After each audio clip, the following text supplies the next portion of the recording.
Namo Sayadi Budaya, Namo Budaya. Selamat malam teman-teman sedharma, bertemu kembali dengan Sidi di acara Lamar, Live and Mature. Dan seperti biasa kita selalu hadir di hari Jumat dan hari ini juga adalah tema yang luar biasa kita untuk menyambut Waisak, Road to Waisak. Dan tema kita hari ini adalah Udah Yakin Kamu Buddhis. Saya hari ini akan ditemani oleh dua narasumber yang istilahnya pinter-pinter, yang akan menjadi narasumber yang akan membuat kita membahas hal-hal ini untuk membuat kita jadi lebih yakin dan atau membuat kita menemukan jawaban apakah benar saya sudah Buddhis atau bukan.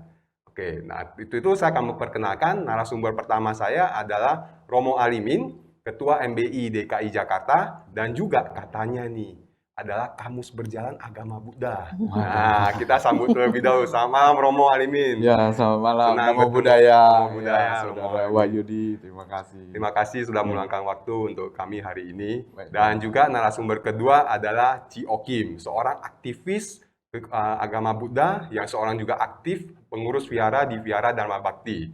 Selamat malam Cio Kim. Namo Budaya. Namo Budaya. Ya. Selamat malam.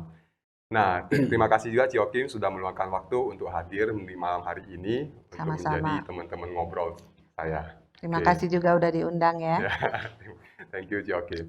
Nah, kita akan membahas beberapa tema yang untuk menggugah kita bahwa apakah benar kita sudah benar-benar menjadi seorang Buddhis atau tidak. Karena kita tahu bahwa agama Buddha ini kesannya adalah minoritas di Indonesia ini. Nah, apalagi nih, saya akan mulai dengan sebuah kasus untuk kita bahas. Saya ingin tanya pendapat dari Romo Alimin sama Cio Kim nantinya. Ya, nah, saya akan mulai dari satu kondisi yang saya kemarin nih, Romo Alimin sama Cio Kim. Kemarin saya ada nonton satu video wawancara ya, seorang public figure. Dia sebelumnya Buddhis, tapi kemudian sekarang pindah agama menjadi non-Buddhis gitu ya. Nah, katanya waktu itu ditanya, kenapa sih kamu pindah gitu? Nah, diceritakan bahwa kemudian dia menjawab, yang membuat dia pindah itu karena menurut dia Buddhis itu terlalu fokus kepada diri sendiri. Sehingga tidak fokus kepada orang lain, yang ada adalah terlalu egois katanya. Nah, ini yang saya pengen tahu, pertama dari Romo Alimin terlebih dahulu nih. Ya, menurut Romo Alimin, gimana sih pendapat Romo Alimin terkait dengan situasi itu? Ya, baik. Pertanyaan yang bagus sekali ya. Terima kasih ya Saudara Wahyudi. Demikian, kita mesti melihat ya bahwa ajaran Buddha itu ya ajaran yang sangat indah, ya, di mana kita harus ada ya komitmen atau disiplin ya. Di sana ada sila ya, ada samadhi ya, bahkan kebijaksanaan nanti mendapatkannya. Nah, jadi untuk mendapatkan samadhi ya, kita butuh waktu untuk diri sendiri ini melatih diri. Ya. Jadi demikian untuk memperoleh yang namanya kebijaksanaan. Karena ketidaktahuan kita, maka kita tunggang langgang atau tumimbang lahir kembali dan menderita lagi, sehingga Buddha Gautama mengajarkan kepada kita bahwa kita butuh melatih diri ya untuk melihat yang sesungguhnya. Selain dari baca ya kan itu sutta mayapanya, pengetahuan ada ya, tetapi tidak cukup, dan juga perenungan cinta mayapanya itu tidak cukup juga. Ini samadhi ya, bawana mayapanya. Nah, kita butuh konsentrasi. Nah, konsentrasi tentu saja kita harus sendiri ya. Kita walaupun di dalam suasana retret itu tidak boleh bicara. Karena saat itu konsentrasi akan terganggu. Kita butuh konsentrasi dan perhatian lagi di sana. Jadi kita mesti punya kekuatan konsentrasi itu dilatih itu tidak hanya hari ini atau besok atau sehari 2 hari. Belum tentu kita bisa dapatkan konsentrasi itu. Itu butuh bahkan berbulan-bulan, bertahun-tahun, dan konsisten. Nah, disiplin di sini, dan juga kita harus didukung oleh jangan melanggar sila.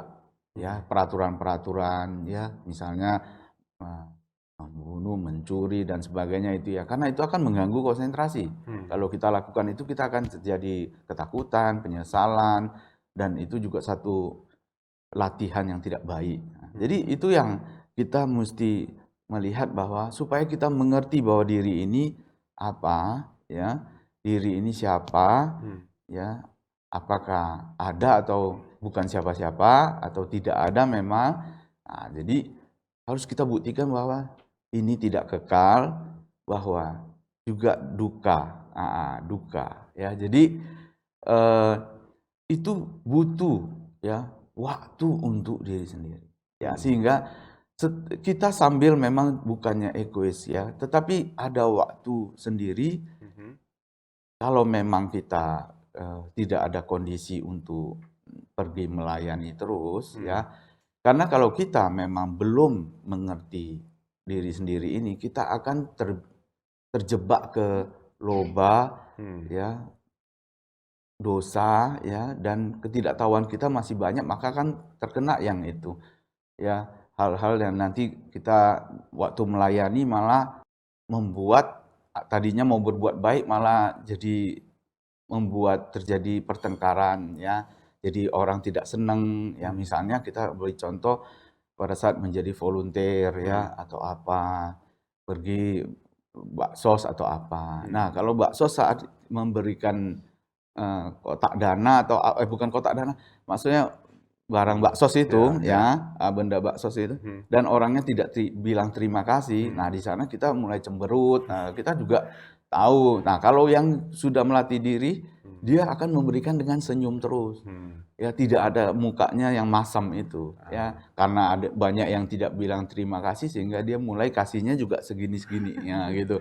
Ya seperti itulah. Jadi kira-kira kita bukannya egois ya. Jadi hanya ada kondisi tertentu kita kalau udah siap melayani, sambil melayani itu menguji sebenarnya, tetapi tentu saja berbarengan ini ya.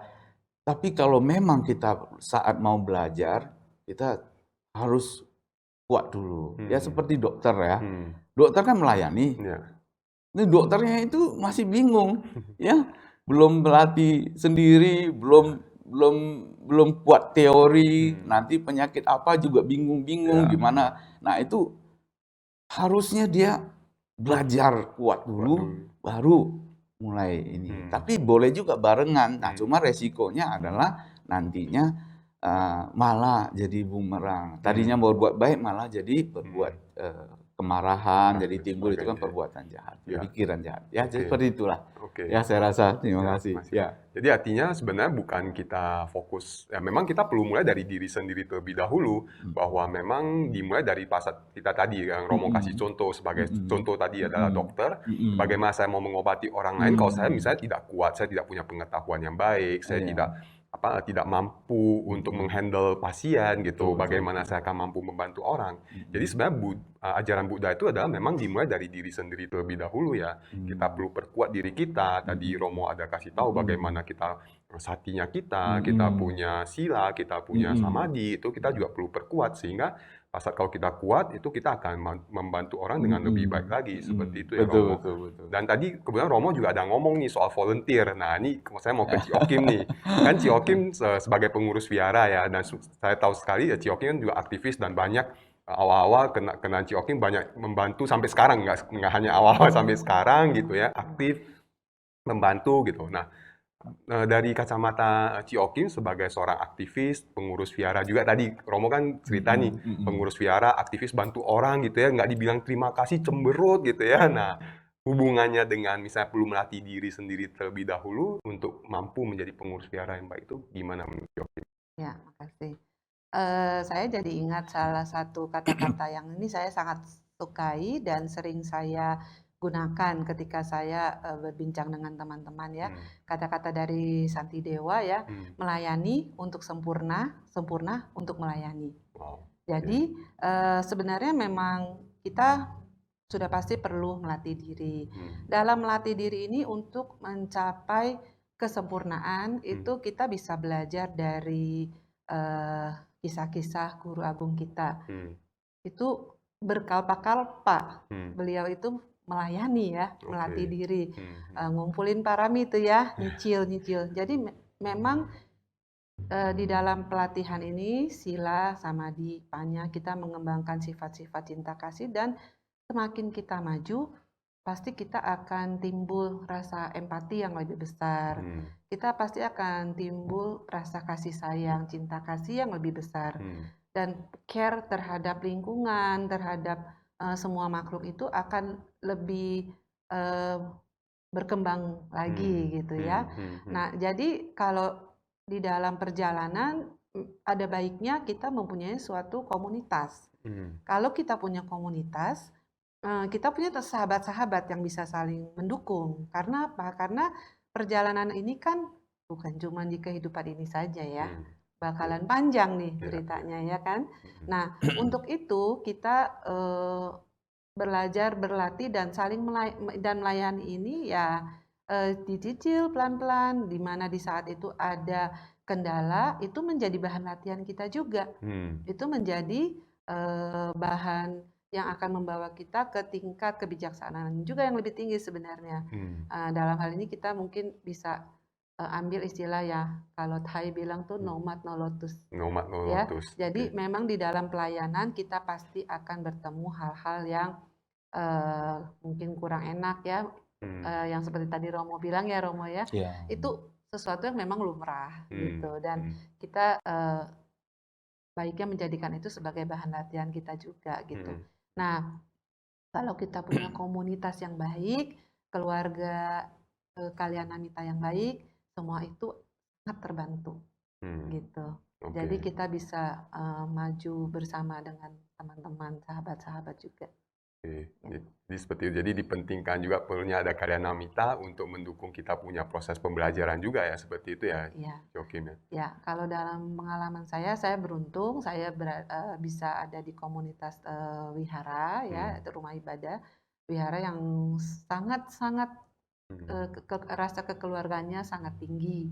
Jadi benar-benar itu saling support lah. Gitu.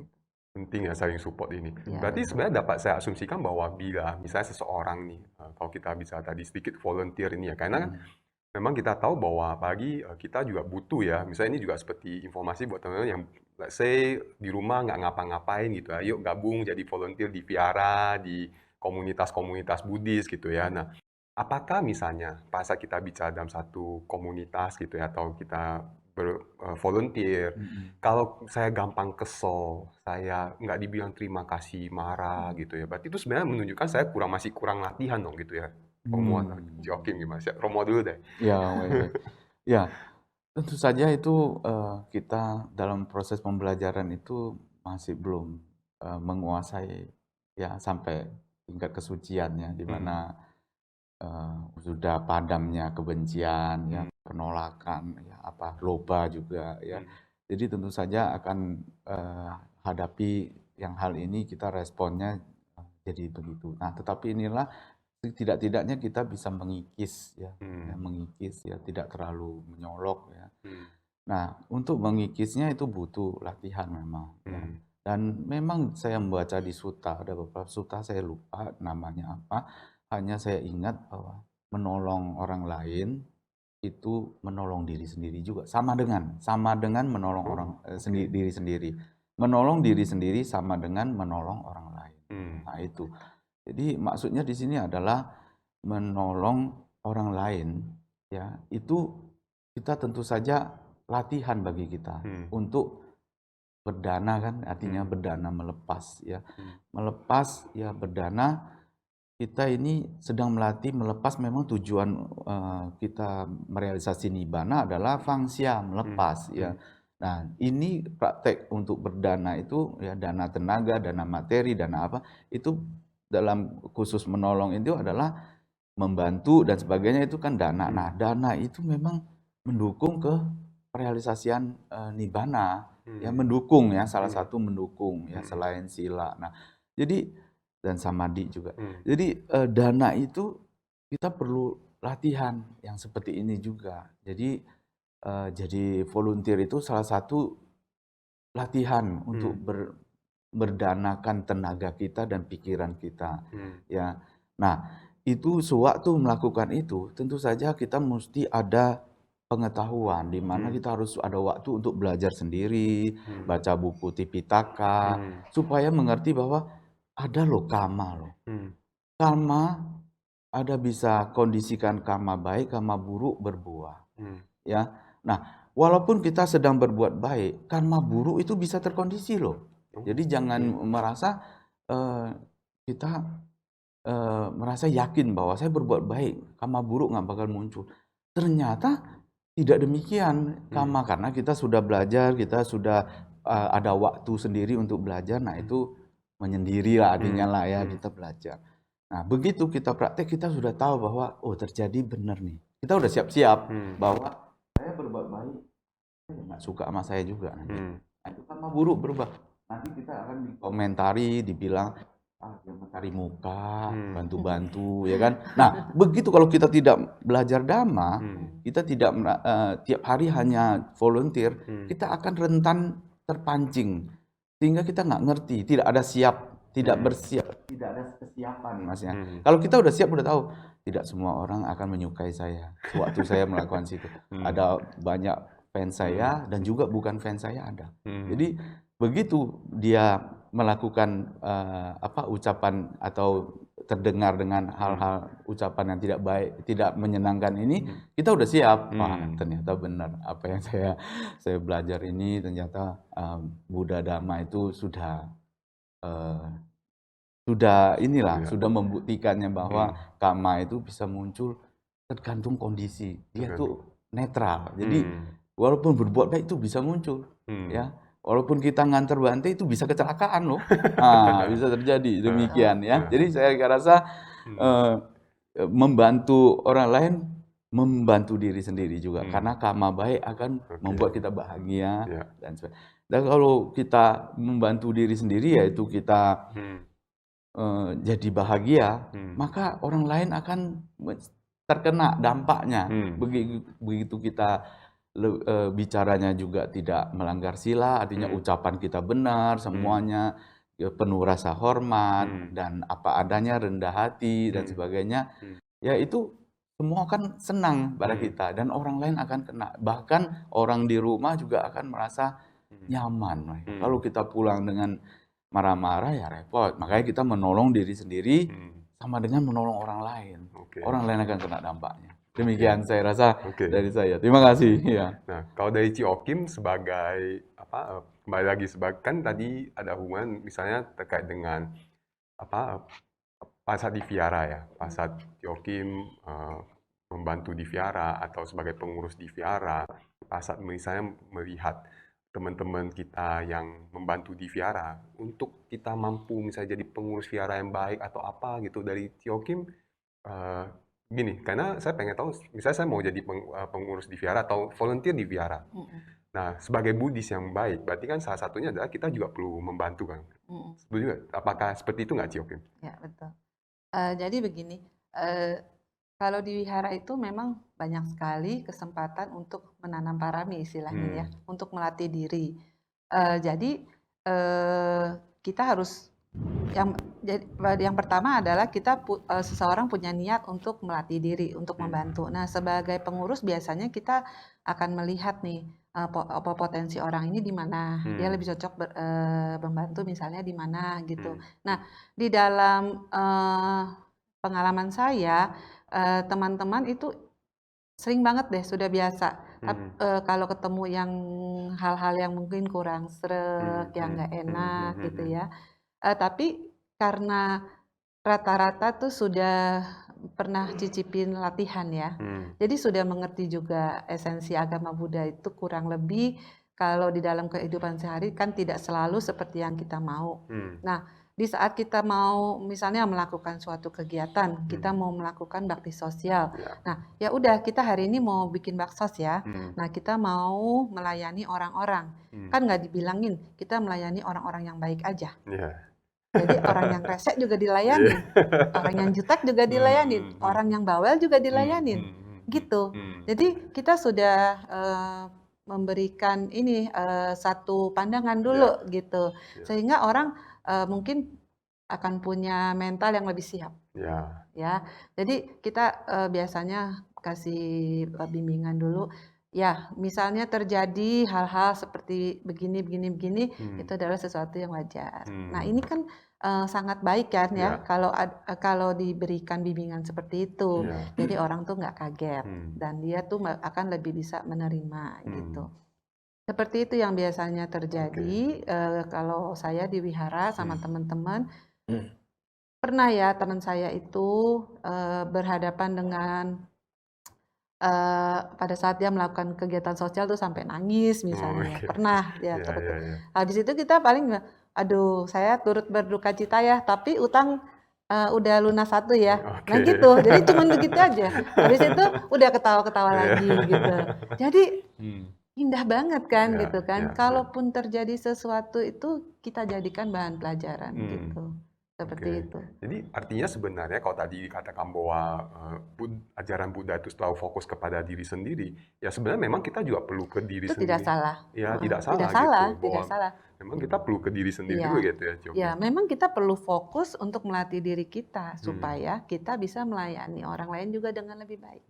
Itu Hmm. nggak salah sih. Nggak salah gitu Nggak ya. salah. Artinya, karena dengan kita tadi juga Romo katakan bahwa ada satu sutta juga yang mengatakan bahwa membantu diri juga sama dengan membantu orang lain.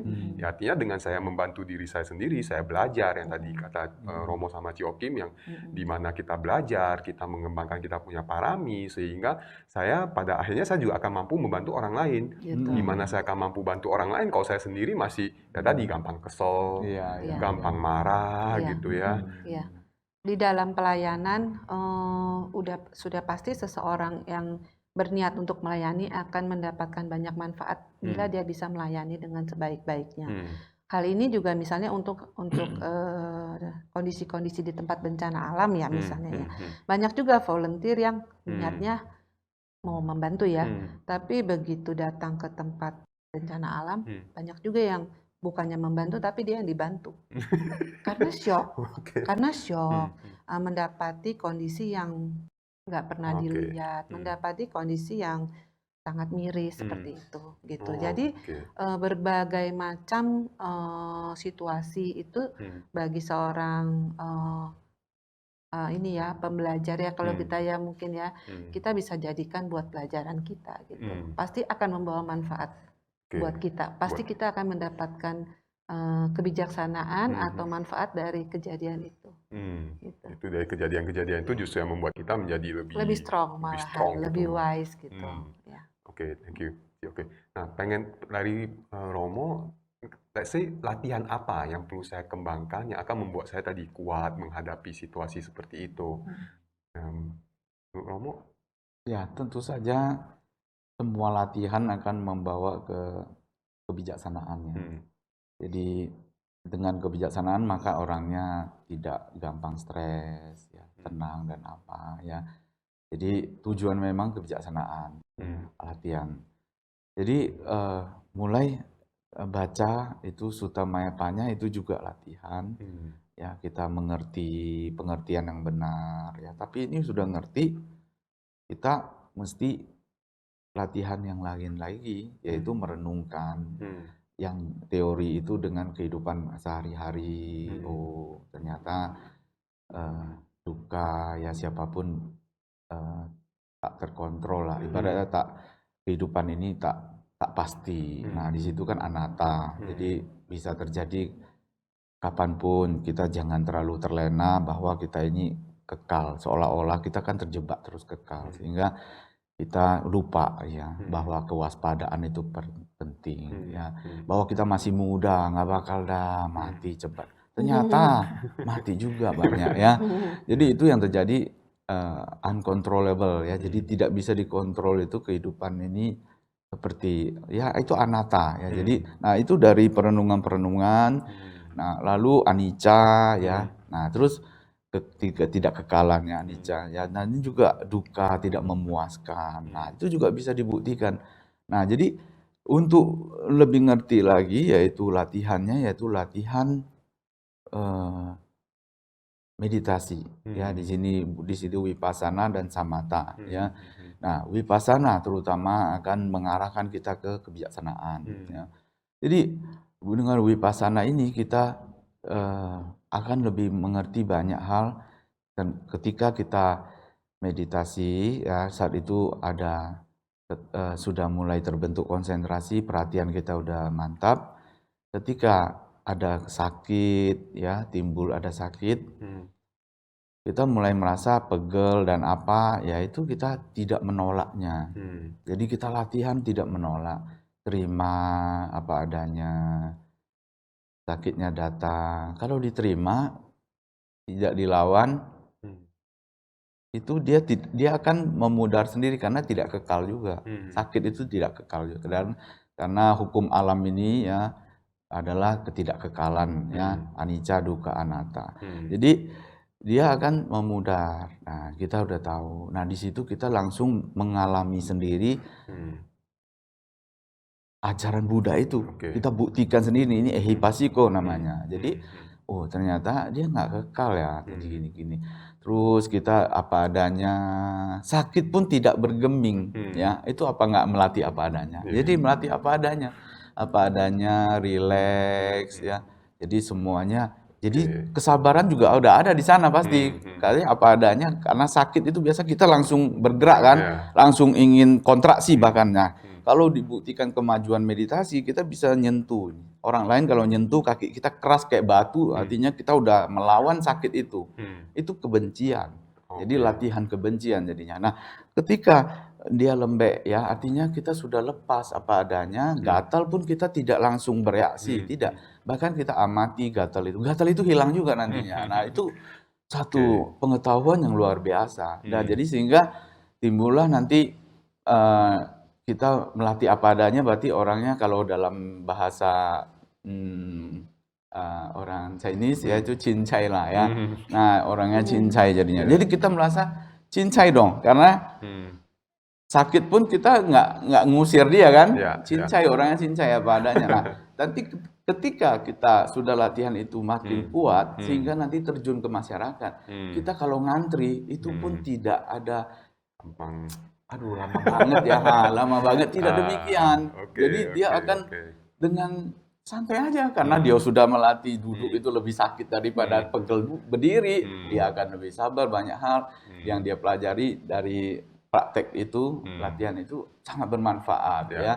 Jadi seperti itu. Jadi orangnya juga luwes, rileks, santai. Jadi orang lain juga akan mendapatkan manfaat dari kita yang rileks ini. Seperti itulah ya kira-kira. Terima kasih. Ya. Nah, ini yang menarik buat teman-teman yang menonton, bahwa satu hal yang kita perlu sadari, bahwa pada saat kita mengatakan ketidaktahuan atau kurangnya pemahaman kita atas apa yang Buddha ajarkan, itu yang seringkali membuat kita merasa bahwa ajaran Buddha itu hanya cuma segini gitu.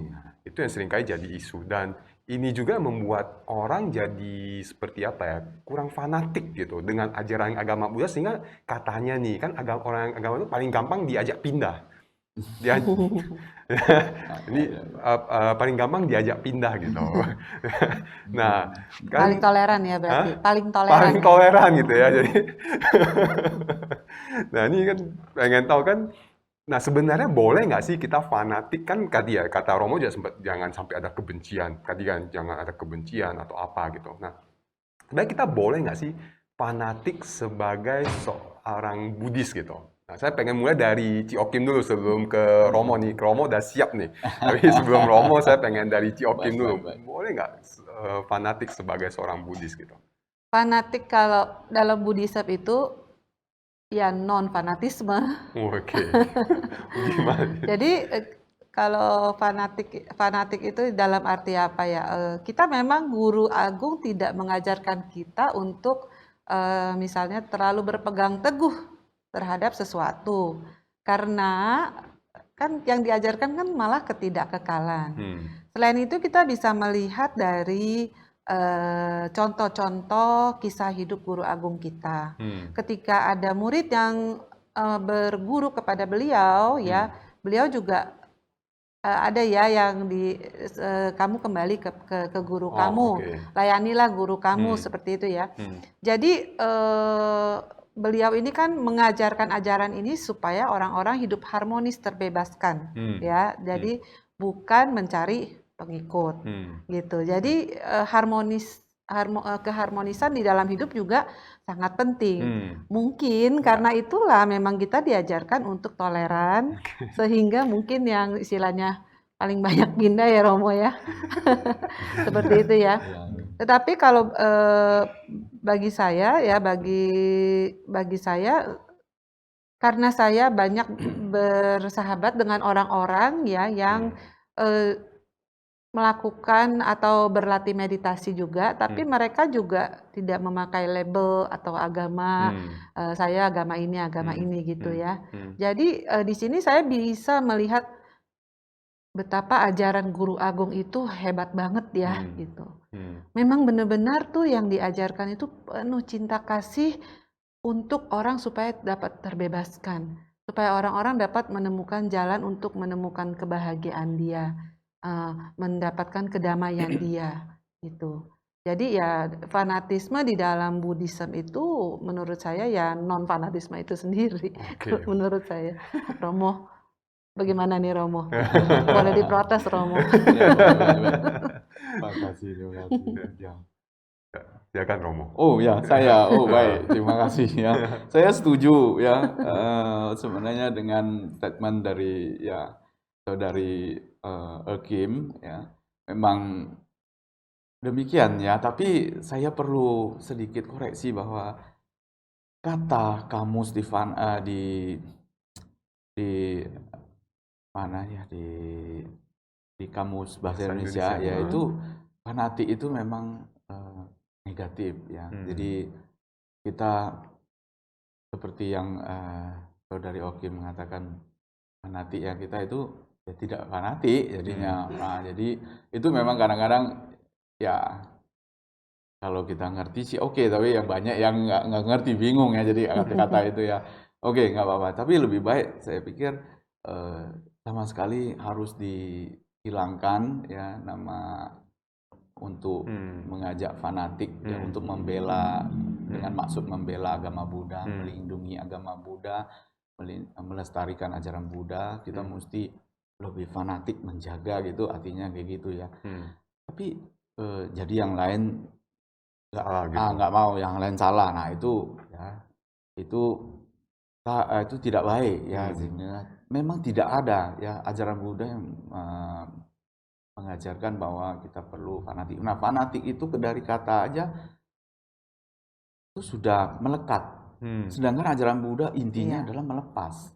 Ya, sehingga itu melekat itu jangan dipakai lagi, itu udah aku salah cita. Itu udah pasti kebencian ya, melekat. Kalau diganggu melekatnya pasti kebencian. Ya, seperti kita fanatik terhadap ada grup sepak bola ya tertentu ya misalnya. Nah, kalau grup sepak bolanya diolok-olok atau jadi antara fans itu fanatik itu ya berantem. Karena memang rumusnya ya di sini ya, hukum alamnya itu kalau loba atau kemelekatan kita di sana itu kalau diganggu itu pasti jadi timbul kebencian, dosa cita. Nah, seperti itu. Jadi tidak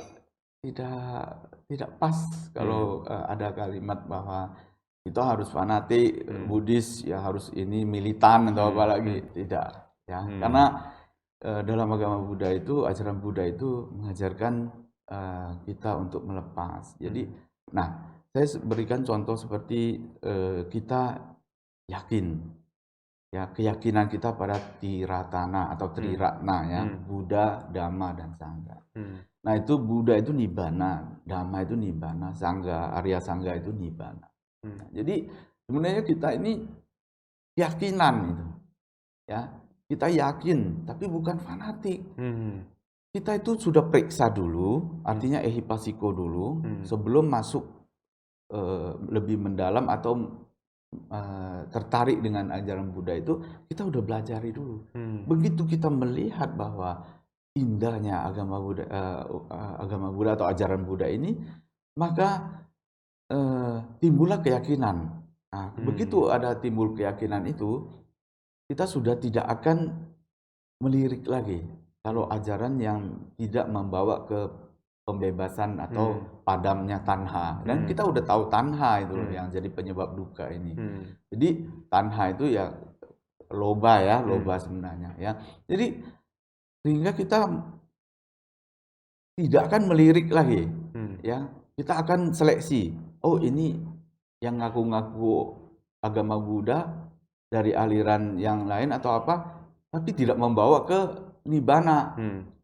Oh, tidak, keyakinan saya adalah ini. Jadi keyakinan kita ini yang diperkuat, ya. Jadi kita fokus ke arah ini, belajar sungguh-sungguh dan tidak. Nah, kita fokus artinya. Jadi bukan yang lain jelek, ya kamu bilang nomor 1 ya nggak apa-apa. Saya juga nomor 1, jadi everyone is number one sebenarnya ya. Jadi saya punya number 1 bagi saya. Bagi kamu kalau nggak number 1 ya nggak apa-apa. Nah, jadi itu keyakinan, makanya kita tidak percaya membabi buta. Makanya diperiksa dulu, pasiko dulu, dibuktikan sendiri. Ya datang dan buktikan sendiri. Nah, jadi ajaran Buddha itu demikian sehingga kata fanatik itu tidak relevan, artinya tidak valid lah untuk masuk ke ajaran Buddha. Kalau memang mau membela agama atau melindungi atau melestarikan agama Buddha, itu kita tunjukkan bahwa ajaran Buddha itu buktikan kepada masyarakat bahwa ya kepada umat semuanya bahwa ajaran Buddha itu indah. Awalnya indah, pertengahan dan indah pada akhirnya. Ya, jadi itu kita tunjukkan gimana? Yaitu kita melatih diri, ya, membuktikan ajaran Buddha. Kalau sudah melatih diri, ya kita akan, orang lain akan melihat, ya, dia akan melihat bahwa ini bijaksana, ya kan, ucapannya juga tidak kasar, ya, tidak bohong, ya, tidak omong kosong, ya. Jadi tidak fitnah dan sebagainya. Itu menunjukkan bahwa umat Buddha yang luar biasa. Jadi kalau semua indah, ya, saudara kita juga akan melihat bahwa ternyata umat Buddha itu sopan, ya, penuh hormat, ya, terus cinta kasih pada semua makhluk. Nah, itu semua tonjolkan-tonjolkan itu yang akan membuat semuanya akan melirik ke sini malah, ya. Jadi malah kita apa ya maksudnya, melirik dan juga mereka akan ibarat kalau hal bunga yang harum itu semua pada datang nantinya, ya, seperti itu. Jadi permata yang memang indah itu semuanya pada datang, ya. Jadi kalau kita mau melestarikan atau mengembangkan ajaran Buddha, itu bukan dengan fanatik seperti yang itu, tidak pas, memang bukan ajaran Buddha. Sehingga kita justru harus menunjukkan toleransi seperti yang disampaikan oleh saudari Okim. Nah, itu sudah benar sekali. Jadi kita jadi orang yang cincai. Nah, orang cincai itu disenangi dan semuanya, bahkan mereka akan mencoba mencicipi juga ajaran Buddha itu apa. Kok kamu bisa jadi begitu, ya, lebih tenang, tidak panikan, ya. Seperti itulah Soal kira-kira. mencicipi ini kayak Romo ada pengalaman, nanti saya pengen tanya ini. Kayak ada yang mengajak orang mencicipi, akhirnya jadi ketagihan dengan ajaran Buddha ya, Romo. Tapi sebelum ke sana saya pengen tanya Ciokim nih. Ciokim, tadi kan Ciokim sempat mengatakan bahwa tadi Romo mengatakan soal keyakinan ya. Keyakinan. Tadi Ciokim juga sempat mengatakan bahwa fanatik itu non fanatik, terus kemudian ada teman-teman Ciokim yang sebenarnya bukan Buddhis, tapi mereka justru makin mempelajari, justru itu tadi yang menumbuhkan, bahkan kalau saya tadi lihat cara Ciokim yang justru makin menumbuhkan keyakinan terhadap ajaran guru agung kita itu ternyata begitu luar biasa, dia dapat menjangkau begitu banyak orang gitu. Nah, menurut Ciokim, apa yang membuat misalnya justru let's say ya teman-teman kita yang non Buddhis, mereka tertarik untuk belajar, malah jadi tertarik gitu dengan pembelajaran ini gitu. Gimana Ciokim? Justru meditasi ini memang sekarang sudah seperti lifestyle ya. Jadi orang-orang itu banyak sekali yang tertarik untuk melakukan meditasi. Hal ini kenapa? Seperti yang tadi Romo bilang, sebuah permata yang cantik indah cemerlang, gak perlu dipromosiin, tapi orang bisa melihat dan orang mau untuk tertarik untuk mempelajarinya. Nah, seperti itu karena di dalam kondisi dunia yang begitu hektik ini sangat dibutuhkan gitu, dan banyak testimoni ini kan dari mulut ke mulut ya, dari mulut ke mulut orang mendapatkan manfaat dari ajaran Guru Agung Buddha ini, yaitu melatih meditasi ini. Jadi ya hal seperti ini yang membuat orang semakin lama semakin tertarik untuk mencicipi, untuk mau tahu apa sih yang diajarkan gitu ya, karena kebahagiaan itu kan kalau kita sudah melatih misalnya ikut retret 10 hari. Nah, yang ngerasain kan siswanya ini yang ikut ya. Nah, ini yang nggak bisa dibeli, nggak bisa diomongin, tapi harus dijalanin. Harus offline, nggak bisa online. Ya, Romo ya. Karena apa? Harus ehipasiko. Nah, tetapi dengan ehipasiko ini orang telah mencicipi, dia tidak akan pindah lagi ke lain hati. Karena apa? Karena ada keyakinan di situ. Karena ada pembuktian di situ bagi diri sendiri gitu. Jadi kalau saya punya teman-teman itu yang mereka juga walaupun bukan Buddhis tapi mereka jalanin 5 sila loh. Gitu. Dalam sehari-hari mereka berusaha menjalankan 5 sila. Itu kan sesuatu yang indah banget ya. Ya sesuatu yang luar biasa banget. Dan Guru Agung Buddha yang mengajarkan hal ini juga secara bukan memang, maksudnya ini memang ilmu alam, ini memang dharma gitu. Jadi ajaran universal, hukum alam semesta yang bisa dirasakan oleh semua makhluk. Seperti itu. Dan dapat dirasakan oleh semua, kayak ya hukum alam gitu. Jadi sebenarnya dapat dirasakan oleh semua makhluk, mau dari berbagai kalangan, berbagai agama, mereka juga sebenarnya dapat merasakan agama ini sendiri gitu ya. Dan latihan ini sangat-sangat dibutuhkan, apalagi untuk mereka yang aktif di organisasi Buddhis misalnya. Jadi misalnya apalagi aktif melayani ya, kudu mencicipi. Supaya apa? Supaya pelayanannya akan lebih bagus, lebih baik lagi. Gitu. Kan disiplin di dalam latihan itu akan membentuk karakter kita di dalam kehidupan sehari-hari. Seperti itu ya. Jadi sangat penting menurut saya. Jadi sebenarnya yang membedakan antara agama Buddha berdasarkan KTP aja sama yang benar-benar, let's say, walaupun KTP-nya mungkin bukan Buddhis, tapi dia kemudian dia mencicipi, dia mempraktekkan, justru itu yang lebih penting gitu ya, daripada sekedar oke, KTP gue Buddha nih gitu, sebenarnya udah lu Buddha dong, lu Buddha gitu, tapi akhirnya dia nggak praktek, dia tidak menimbulkan keyakinan atas Triratana gitu, ya dia tidak menimbulkan keyakinan tersebut seperti itu malah jadinya yang kita perlu tanya, yakin lu Buddhis gitu. Nah, mungkin itu yang kita perlu tanyakan gitu ya. Jadi ya Buddhism itu ya the way of life. The way of life itu sendiri gitu. Jadi kalau teman-teman kalau merasa artinya di hari ini kesehariannya teman-teman secara KTP beragama Buddha tapi kemudian tidak merasa mendapatkan manfaat istilah perlindungan dari Buddha, Dharma, dan Sangha, dan itu menjadi pertanyaan kepada diri sendiri, apakah saya sudah menumbuhkan keyakinan terhadap Buddha, Dharma, dan Sangha itu sendiri? Apakah saya mencicipi yang tadi, mencicipi latihan-latihan tadi, contoh Vipassana yang dijelaskan oleh Romo Alimin dan juga Ci Okim gitu ya.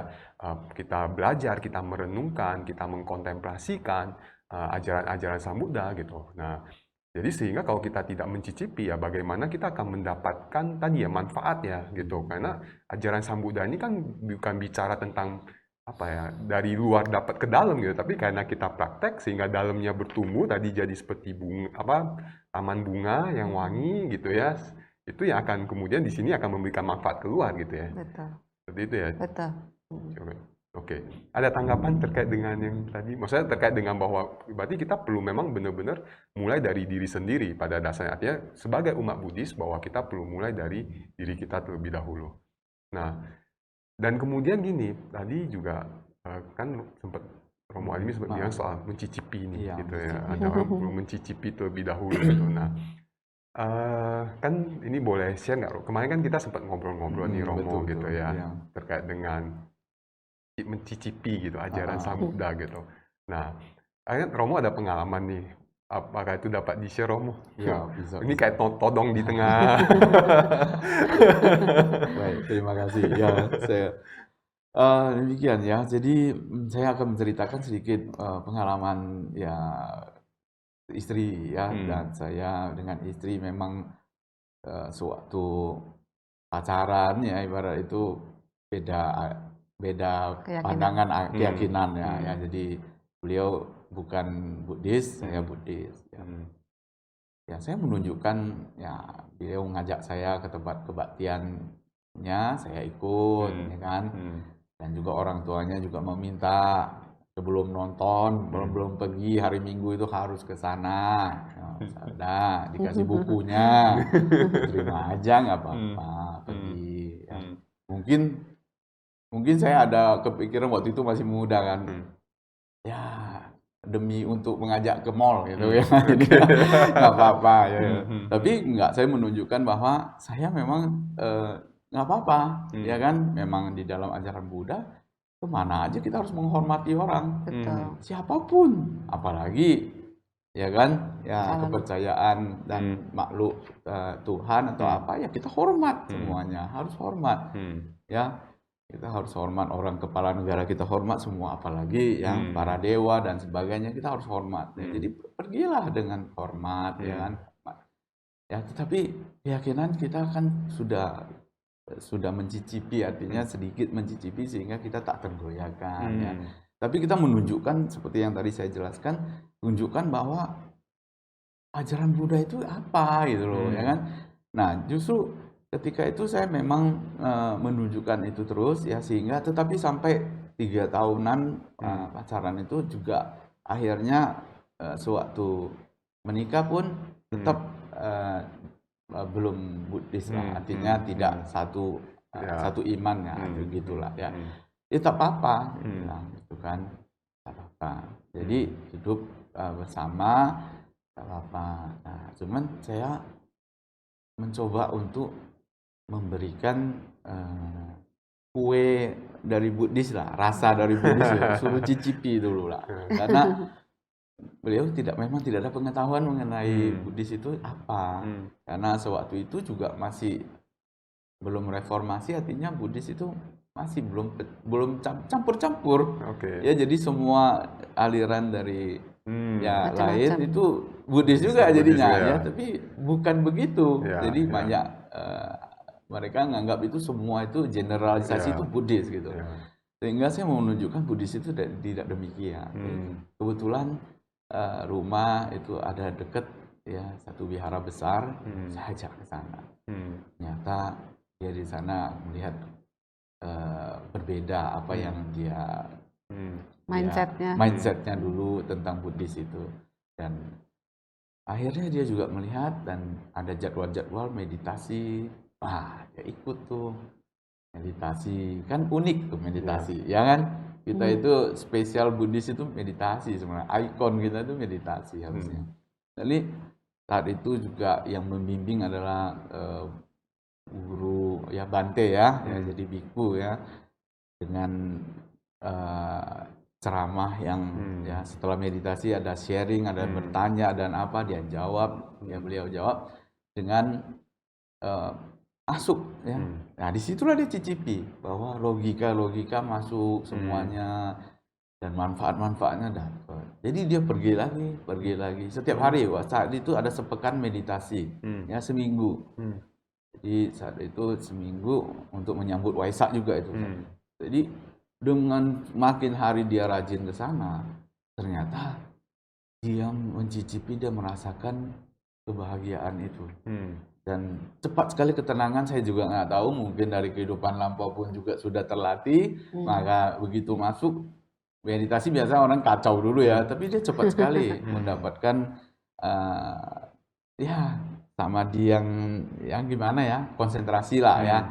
Belum sampai terlalu dalam tapi sudah mulai tahu itu ya. Jadi ketemu seperti ketagihan ya, datang terus rutin. Nah, apalagi mendapatkan ceramah-ceramah yang baik ya, sehingga makin tertarik.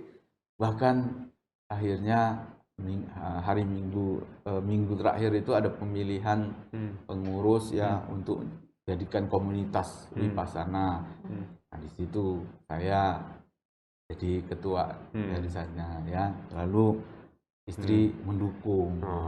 Jadi setiap kali kita jadi pengurus di sana untuk mengajak orang meditasi, ya umat-umat, terutama umat-umat dulu, nah kan ternyata makin lama makin sampai berlangsung 7 sampai hampir 8 tahun lah ya.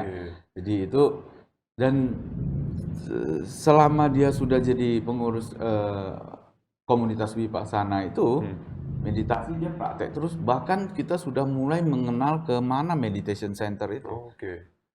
Beliau pergi ke sana ya, Yayasan Satipatthana Indonesia, dari sana ke sana, dan bisa habiskan liburan seperti ini, nanti liburan hari raya ya seperti ini kan, dia liburnya dalam setahun cuma libur ini kan, dia kerjanya di toko, di pasar, hanya itu dia manfaatkan 10 hari itu untuk habiskan liburannya itu untuk retreat meditasi.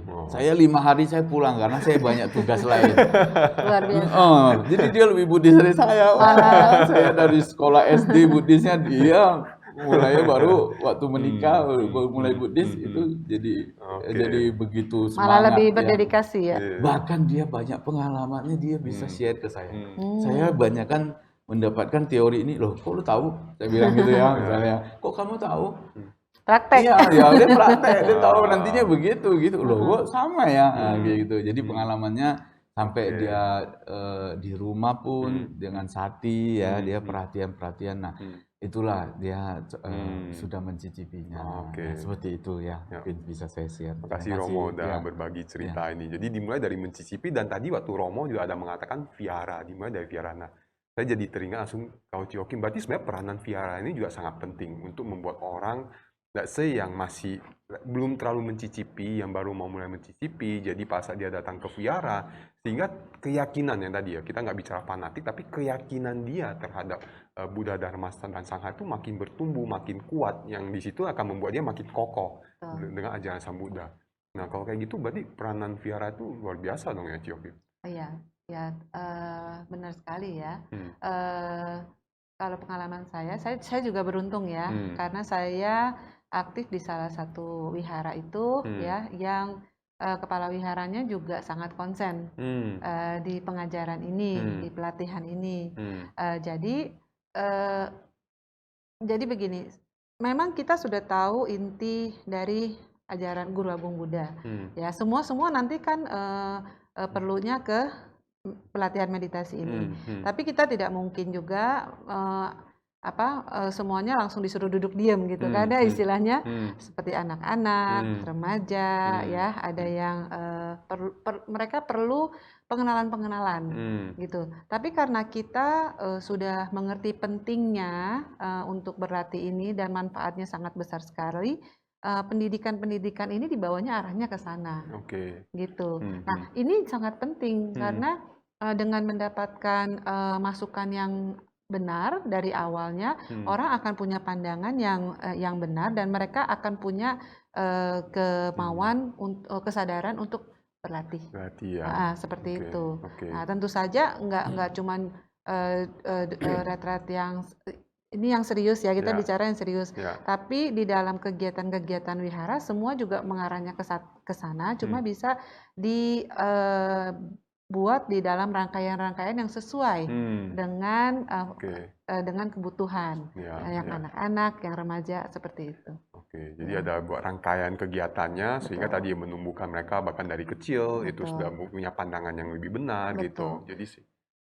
Betul, dan semua kita selalu kita udah tahu nih ujung-ujungnya Ekaya Namago loh. Tidak ada jalan lain ya Romo. Ini satu-satunya jalan. Jadi memang kita harus memupuk pelan-pelan di jalan ini. Gitu. Dan itu peranan vihara itu sangat besar sekali untuk melakukan hal tersebut gitu ya. Betul. Saya juga mengenal ini karena saya aktif di wihara.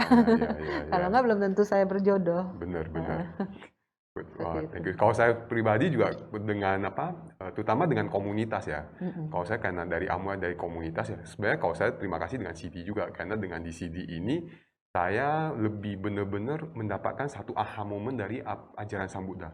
Itu yang membuat saya makin going deep ke sana gitu. Dan itu saya rasa kalau aktif kita benar-benar banyak mendapatkan kesempatan untuk praktek. Ya, Kalau ya. kita ada kesempatan untuk melayani, kita dapat manfaatnya itu kan lebih banyak Benar lagi. sekali. Karena itu benar-benar latihan buat Ya, diri kita. ya. Hadapi berbagai Betul. persoalan, komunikasi dengan orang Iya, gitu ya. betul. Gitu. Jadi kalau kita ada satu kesempatan untuk pelayanan di wihara ataupun di organisasi, selama kita masih ada waktu, jangan dilewatkan. Jangan dilewatkan. Nah, jadi teman-teman kalau misalnya punya kesempatan untuk melayani di vihara atau bahkan aktif di sebuah komunitas, jangan lewatkan kesempatan itu. Karena justru dengan ada kesempatan kita melayani di vihara, justru di situ tempat kita berlatih, tempat kita untuk memperkuat diri kita sehingga kita mampu tadi mencicipi ajaran Sang Buddha. Karena ajaran Sang Buddha ini nggak dapat hanya didengar gitu ya. Ya kita dengar ya kita perlu cicipi, kita perlu lakukan gitu. Nah, jadi sekali lagi kalau pas ada tawaran, ada lihat di vihara, ada kesempatan untuk melayani, jangan lewatkan kesempatan itu ya teman-teman. Pelayanan ini juga sebenarnya tidak perlu kita memaksakan diri gitu. Jadi lakukanlah dengan bahagia, lakukanlah sesuai dengan kapasitas diri kita gitu. Jadi seberapa banyak yang kita bisa lakukan, ya itu aja yang kita lakukan. Biarkan berjalan dengan alami dan sesuai dengan pertumbuhan batin kita. Seberapa banyak kita mau memberikan, kita mau melatih diri gitu. Itu biarkan dia bertumbuh gitu. Ya, jangan paksakan juga gitu aja jadi stres nanti ya. Iya, nanti blow up. Blow up. Mau melayani malah belum kuat, belum waktunya akhirnya malah jadi seperti yang Romo tadi bilang benar, itu bisa terjadi. Dapat terjadi seperti itu ya, Ci. Oke, thank you Ci untuk tambahannya. Nah, jadi buat teman-teman sebelum kita tutup, saya pengen dari Romo Alimin, apakah ada dua patah kata untuk menutup acara kita hari ini? Oh, baik. Terima kasih ya, Saudara Budi. Ya, jadi sebagai closing statement ya dari saya ini, saya ingin mengajak ya para umat Buddha terutama ya, sudah kita lahir sebagai manusia itu satu berkah ya yang sangat langka sebenarnya untuk lahir jadi manusia ya. Jadi kita sudah jadi lahir manusia, kita juga tidak cacat, kita juga dalam keadaan yang bisa belajar apapun ya, kita manfaatkan. Saat ini bertemu dengan Dhamma itu juga tidak gampang, Buddha Dhamma. Jadi kita sudah ketemu ya, bahkan sudah menjadi umat Buddha ya. Nah, kita harus mencicipinya ya. Jadi itu nggak gampang ya. Mencicipinya itu artinya memahami Dhamma ya. Kita kalau bertemu saja hanya ketemu kitab suci tapi tidak dibaca, ya tidak mengerti ya. Juga hanya ya seperti agama KTP ya, seperti Buddha KTP misalnya. Itu udah ketemu, itu sayang sekali tidak mencicipinya. Sehingga dalam kehidupan ini manfaatkan ya waktu ya untuk mencicipi indahnya Dhamma ya, ajaran Buddha ini luar biasa. Ya, jadi terakhir yaitu dari saya yaitu don't miss the best chance karena kita